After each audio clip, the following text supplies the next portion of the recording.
হযরতে তালহাকে ডাক দেয়া বললেন, জড়াই ধরাই বললেন, ও তালহা, এই পৃথিবীতে সন্তান দিয়ে বাবাকে হত্যা করার জন্য আমি আসি নাই, আমি এসেছি প্রত্যেকটা সন্তান তার বাবার জন্য জীবন দিয়ে দিবে।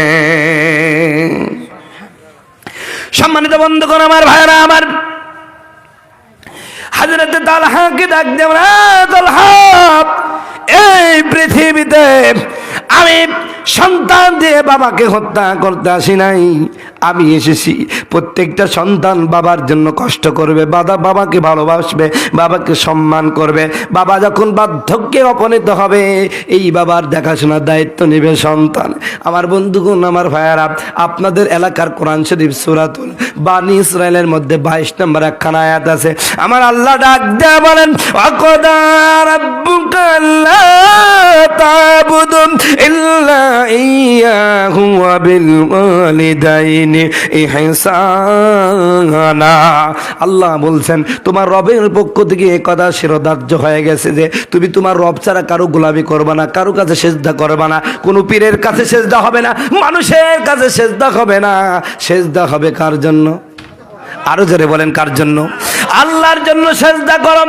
আর বিল ওয়ালিদাইনি ইহসানা, এই পৃথিবীতে কারো কাছে যদি নত হতে হয়, ছোট হতে হয়, সেটা হলো তোমার বাবা। আবার তোমার মা, তোমার বাবা মার কাছে ছোট হও। অথচ সন্তানের যত মস্তানি সব মা বাবার কাছে। কথা কয় না, কথা কয় না, কথা কয় না। যত মস্তানি সব বাপ মার কাছে।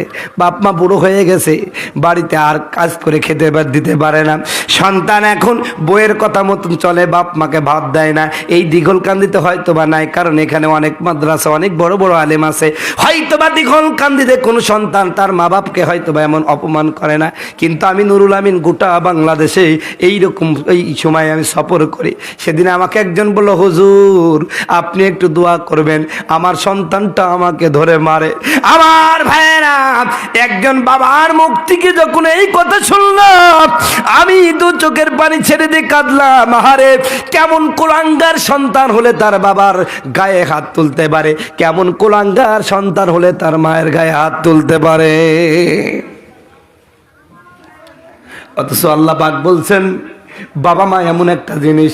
আল্লাহ রাব্বুল আলামিন বলেন, ইম্মা ইয়াবলুগান্না ইনদাকাল কিবারা আহাদুহুমা আও কিলাহুমা ফালা তাকুল লাহুমা উফফি ওয়ালা তানহারহুমা ওয়া কুল লাহুমা কাওলান কারীমা। আল্লাহ বলেন, তোমার জীবদ্দশায় যদি তোমার বাবা মা বার্ধক্যে উপনীত হয়ে যায়, খবরদার খবরদার বাবা মার সাথে বেয়াদবি করবা না। এমনকি তুমি তোমার বাবাকে ধমকের সাথে কথা বলো না। এমনকি তোমার কথাটা এত উঁচু যেন না হয়ে যায়, তোমার আওয়াজের কারণে তোমার মা বাবার কথা শোনা যাচ্ছে না। যেখানে আপনার আওয়াজ যেন আপনার মা বাবার আওয়াজের চেয়ে বেশি না হয়, এইরকম নির্দেশনা আছে, সেই জায়গায় তোমার মতন কুলাঙ্গার বাবা বাপকে গালি দাও, মারো। তোমার মতন তো হতভাগা কেউ নাই, কথা বলুন ঠিক কিনা? আমাদের সমাজে অনেক সন্তান আছে, অনেক লোক আছে, বাবা মা এই যে শীতের ময়দানে একটা কম্বল নেয়, একটা ল্যাপ নেয়, ঘুমাতে পারে না শীতের কারণে।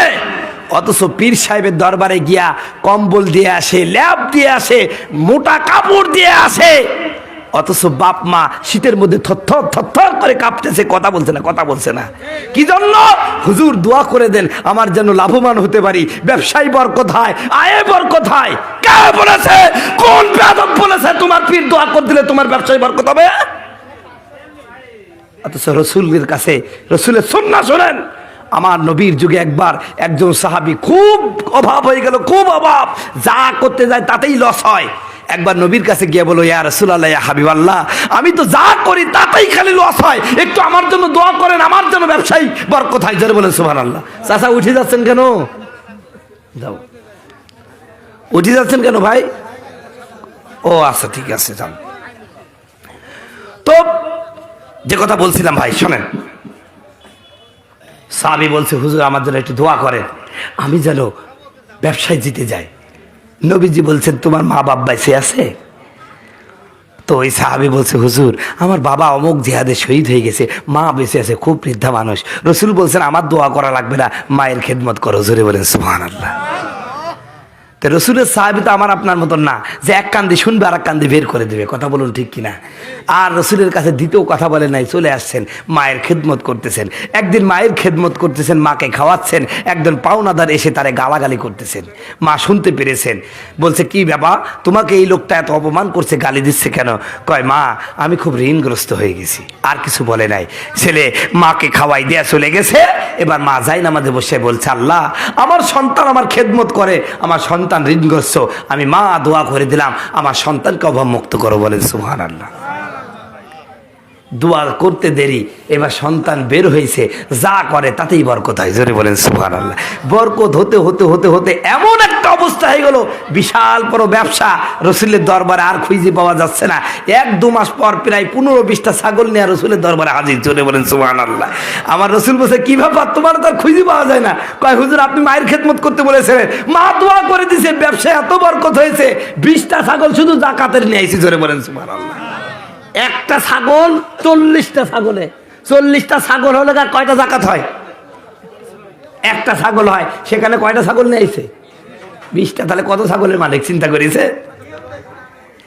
আর আপনারা আমার কাছে এসে বলেন হুজুর এই 100 টাকা নেন, একটু দোয়া করে দেন, ব্যবসায় যেন বরকত হয়। এদিকে মা না খাই আছে। ও তুমি জিন্দা থাকতে এক মুঠো ভাত, ও তুমি জিন্দা থাকতে এক মুঠো ভাত দাওনি মা বাবার মুখে, মরলে খাওয়াও পড়ার লোক দেখে। কথা বলুন ঠিক কিনা? ও তুমি জিন্দা থাকতে এক মুঠো ভাত, ও তুমি জিন্দা থাকতে এক মুঠো ভাত দাওনি মা বাবার মুখে, মরলে খাওয়াও পড়ার লোক দেখে। মাসে মাসে লক্ষ টাকা ব্যাংকে রাখো জমা,